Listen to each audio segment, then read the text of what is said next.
নমস্কার। নতুন সিরিয়াল তুই আমার হিরো আসছে জি বাংলায় আগামী 10ই মার্চ থেকে সন্ধ্যে 6টায়। শশী সুমিত প্রোডাকশানে সৃজিত রায়ের পরিচালনায় সৌভিক চক্রবর্তীর লেখায়, সাথে জুটিতে রয়েছে রুবেল এবং মোহনা।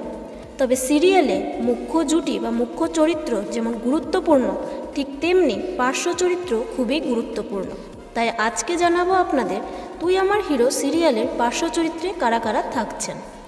পার্শ্ব চরিত্রে দেখা যাবে অভিনেত্রী মৌসুমী সাহাকে, মানে ঠাম্মার চরিত্রে থাকবেন মৌসুমী সাহা।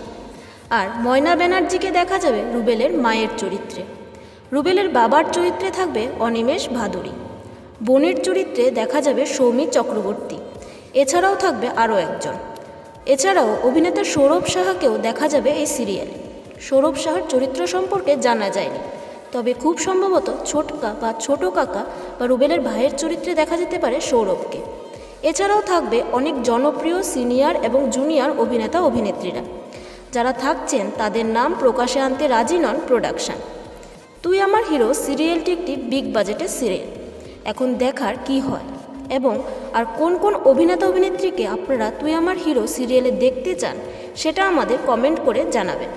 আর এরকম সব আপডেট পেতে আমাদের চ্যানেল টেলিজোনের পাশে থাকবেন আর চ্যানেলটিকে সাবস্ক্রাইব করবেন। ধন্যবাদ।